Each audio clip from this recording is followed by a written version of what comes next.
Hello दोस्तों, कैसे हैं आप लोग। उम्मीद करते हैं अच्छे होंगे। दोस्तों आज जो मैं कवर करने वाला हूं इस वीडियो में कोऑर्डिनेट ज्योमेट्री मतलब कोऑर्डिनेट ज्योमेट्री का लेक्चर हम तीसरा कवर करने वाले हैं और आज बेहतरीन कॉन्सेप्ट पढ़ेंगे जो कि आपके सारे कंपटीशन में सबसे महत्वपूर्ण क्वेश्चंस होता है। ठीक है, तो आइए आज का जो लेक्चर स्टार्ट करते हैं। लेकिन लेक्चर स्टार्ट करने से पहले मैं ज़रूर आपको कहूँगा, देखिए दोस्तों, एक आपसे शिकायत है, आप सभी जने मेरा वीडियो देखते हो ज़रूर, लेकिन पता नहीं क्यों नहीं सब्सक्राइब करते हो, तो प्लीज़ सब्सक्राइब कर लीजिए, साथ ही बेल आइकन को दबा दीजिए ताकि सारा नोटिफिकेशन आपको मिलता रहे। तो देखिए आज का जो लेक्चर स्टार्ट करते हैं, ठीक है, तो मान लीजिए पहले हम थ्योरी पढ़ाते यानी फॉर्मूला पढ़ाते, फिर हम उसका जो है क्वेश्चंस करवाऊंगा। ठीक है, तो जैसे मान लीजिए दो बिंदु है, एक बिंदु A है और दूसरा बिंदु B है और इसका निर्देशांक मतलब x1 और y1 दे रखा है। तो मतलब A बिंदु है जिसका निर्देशांक दिया है x1 और y1 और दूसरा बिंदु है जिसका निर्देशांक दिया है x2 और y2। ठीक है, तो दो बिंदु का निर्देशांक दे दिया है। ठीक है, तो अब ये क्या है कि इस बिंदु को दो बिंदुओं का निर्देशांक दे रखा है। अब देखो यहाँ पे इसका तीन कॉन्सेप्ट बनता है डियर स्टूडेंट। ठीक है, दो बिंदु का निर्देशांक दिया है, अगर कहता है कि एक तीसरा बिंदु एक बिंदु P है, ठीक है, जो x और y है ना, तो यहाँ पे एक चीज़ याद रखना है कि बिंदु P जो है ना, बिंदु P जो है A और B का, बिंदु A और B का मध्य निर्देशांक है। ठीक है, तो बिंदु A और B का P जो है अगर मध्य निर्देशांक है, यानी कि दोनों को मध्य में अगर विभाजित करता है ना, बिंदु P जो है बिंदु A और B को मध्य में, या तो लिख सकते हो मध्य में विभाजित किया है। अगर मध्य में अगर विभाजित किया है तो अब देखो हमको पूछा जाता है कि बिंदु P एवं x y का मान क्या होगा। ठीक है, तो ये जो अगर मान लो दो बिंदु है, उसको तीसरा बिंदु दोनों को मध्य में अगर विभाजित करती है तो इसका जो वैल्यू होगा, सीधा याद रखना है डियर स्टूडेंट, अगर x बराबर निकालोगे, ये अगर x का वैल्यू निकालोगे तो सीधा मेरा क्या होगा x1। ठीक है, इसको जो निकालेंगे, मेरा सिंपल सा कॉन्सेप्ट है कि x1 और x2/2, फिर y का वैल्यू निकालोगे तो y1 + y2/2। ठीक है, तो सिंपल सा डियर स्टूडेंट याद रखना है कि अगर दो बिंदुओं को तीसरा बिंदु अगर मध्य विभाजित करता है तो इस जो मध्य विभाजित करता है P का निर्देशांक xy, उनका जो वैल्यू होगा x1 + x2/2, तो ये पहला का वैल्यू होगा और दूसरा जो y का मान निकलेगा y1 + y2/2, तो ये मेरा दूसरा कॉन्सेप्ट है। ठीक है, तो ये पहला फॉर्मूला इसीलिए, ठीक है, ये कॉन्सेप्ट याद रखना है। अब हम लोग इसमें दूसरा कॉन्सेप्ट पढ़ते हैं। तो दूसरा कॉन्सेप्ट क्या है डियर स्टूडेंट, यहाँ तो हमको मध्य में विभाजित करता है, लेकिन जरूरी नहीं है कि ये मध्य में ही विभाजित करे, कहीं से कहीं भी विभाजित कर देगा। तो चलिए दूसरा कॉन्सेप्ट जो पढ़ते हैं। ठीक है, तो अब देखिए दूसरा कॉन्सेप्ट बहुत ही खास है। दूसरा कॉन्सेप्ट क्या है कि देखिए एक बिंदु A है जिसका निर्देशांक x1 y1 है, दूसरा बिंदु ये है। अब तीसरा जो बिंदु जो विभाजित जो करता है, इसको m/n के रेशियो में विभाजित करता है, यानी ये जो विभाजित जो किया है P, जो दोनों बिंदु को जो विभाजित किया है, तो एक खास रेशियो में किया है m/n। तो इसका मतलब है कि AP अनुपात PB बराबर, यानी AP ये और ये PB जो ये रेशियो जो है m/n के रेशियो में विभाजित करता है, m/n के रेशियो में विभाजित करता है। तो अब कहेगा ये जो बिंदु विभाजित किया है, किसका वैल्यू क्या है, इसका वैल्यू क्या है। अब देखो इसका जो वैल्यू निकालोगे तो यहाँ दो कंडीशन होता है कि अंतः विभाजन होता है कि बाह्य विभाजन होता है। ठीक है, अंतः विभाजन है कि बाह्य विभाजन है, तो दो कंडीशन में याद रखना। पहला हम लिखते हैं अंतः विभाजन, अगर अंतर विभाजन हो रहा है तो अंतर विभाजन हो रहा है तो इसके लिए सीधा फॉर्मूला क्या होगा, P इंटू एक्स वाई बराबर, ठीक है, P इंटू एक्स वाई, ये जो निर्देशांक निकलेगा सिंपल सा फॉर्मूला क्या करना है, mx1 प्लस nx2 बटा m प्लस 1, या तो इसको पहले x2 कर दो, यहाँ 1 कर दो, ठीक है। तो यानी कि ये जो निकलेगा कोमा, ठीक है, m फिर y2 प्लस my1 बटे m प्लस n, तो ये आपका वैल्यू तब निकलेगा जब मेरा अंतर विभाजन है। तो अंतर विभाजन है, अगर अंतर विभाजन अगर वहाँ क्वेश्चंस में क्लियर कर देता है डियर स्टूडेंट कि ये अंतर विभाजन है कि वाई विभाजन है। अगर अंतर विभाजन है तो m x2 plus n x1 बटे m plus n, m y2 plus m y1 बटे m प्लस n, ये आपका क्या है, अंतर विभाजन है।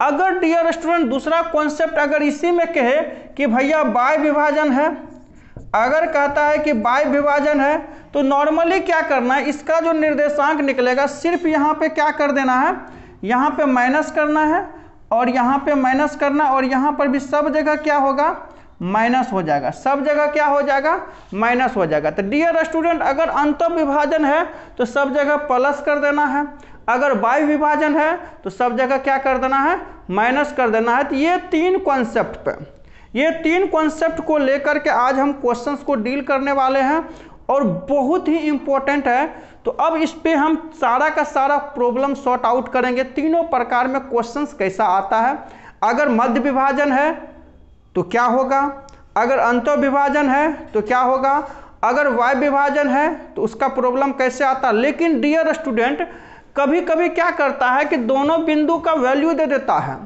और ये विभाजन किया है इसका भी वैल्यू दे देता है, तो कहता है कि रेशियो में कैसे निकलेगा, वो किस अनुपात में विभाजित किया है।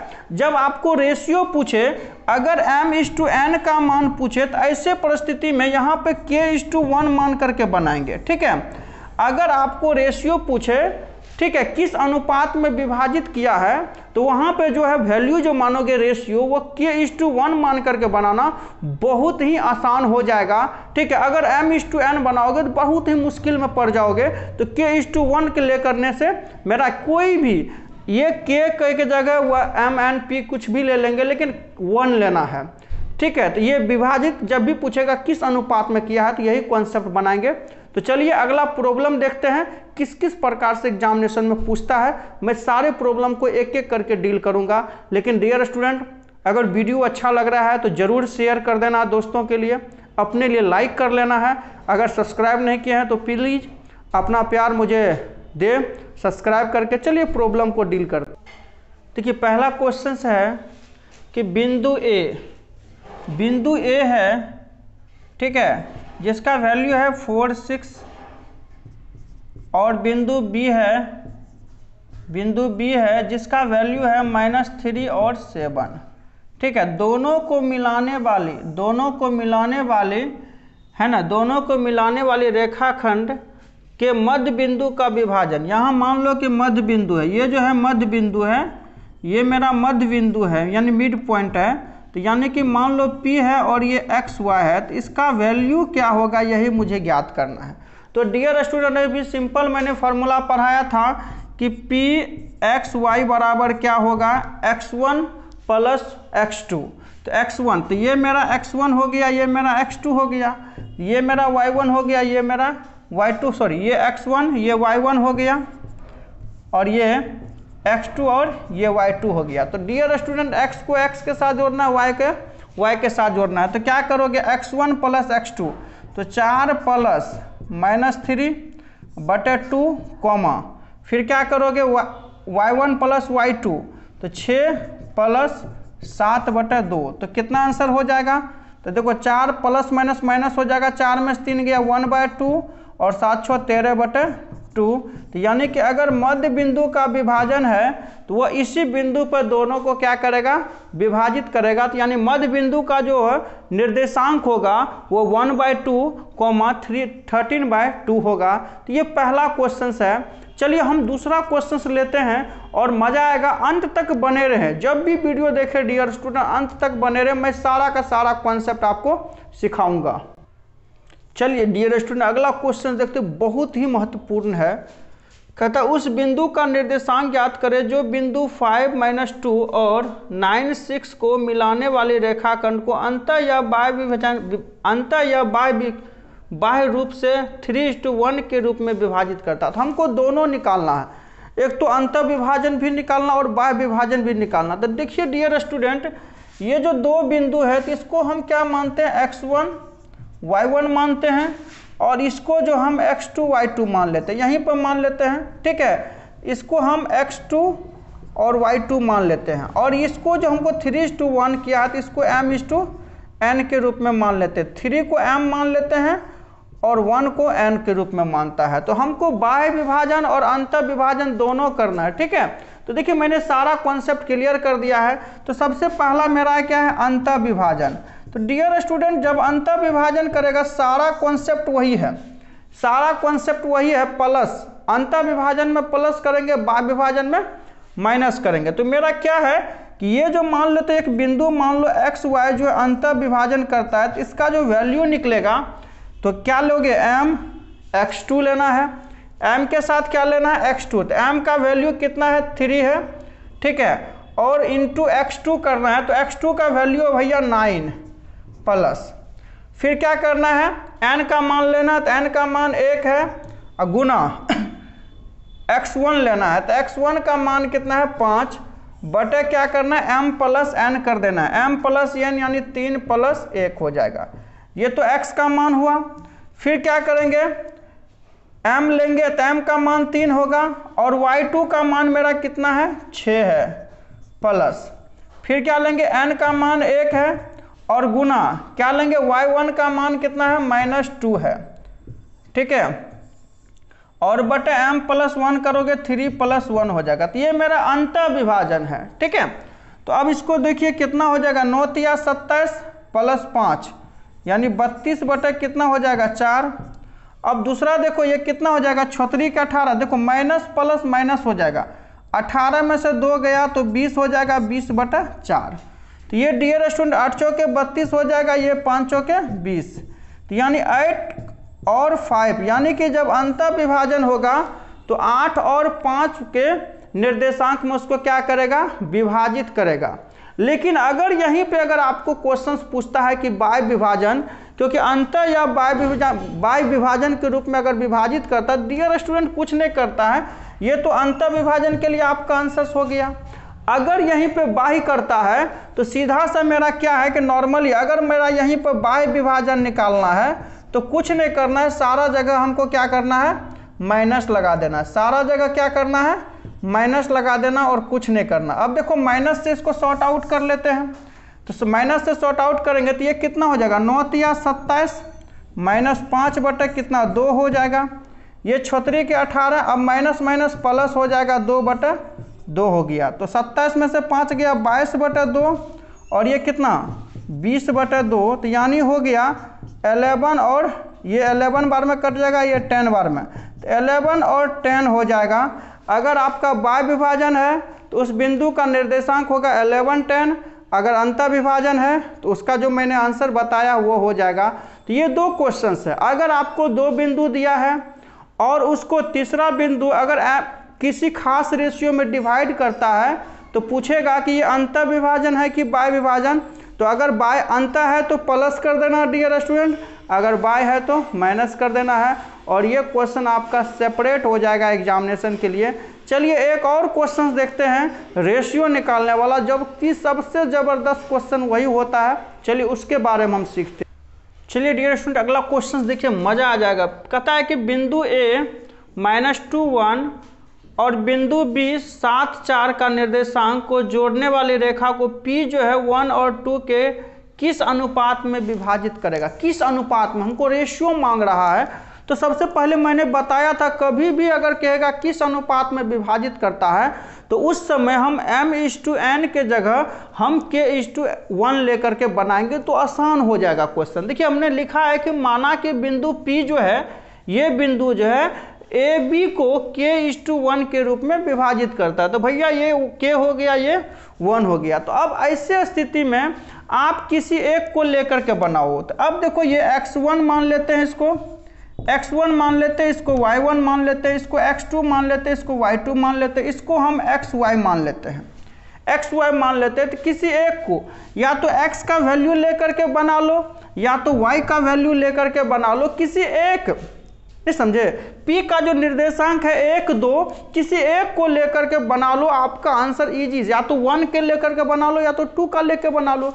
अब देखो मान लो x बराबर हमने फॉर्मूला बताया था डियर स्टूडेंट, ठीक है, mx2 प्लस n x1 बटे m प्लस n, इसी को लेकर के बना लो। या आप अगर y बराबर निकालोगे तो इसके लिए फॉर्मूला था my2 प्लस ny1 बटे m प्लस n।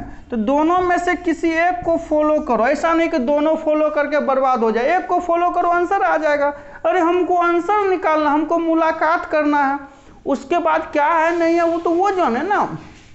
अब देखिए भैया x का मान 1 है, तो 1 बराबर क्या, m का वैल्यू k है, k गुना x2 मेरा कितना है 7 है, प्लस n का मान मेरा 1 है, गुना x1 कितना है -2 है, बटे m प्लस n करोगे तो k प्लस 1 हो जाएगा। तो डियर स्टूडेंट नीचे 1 दे करके क्रॉस मल्टीपल कर दो, तो क्रॉस मल्टीपल करोगे तो क्या हो जाएगा, k प्लस 1 बराबर 7k। अब देखो प्लस माइनस माइनस हो जाएगा 2, तो अब बताइए 2 इधर आ जाएगा तो कितना हो जाएगा 3 हो जाएगा, और k उधर जाएगा तो 6k हो जाएगा।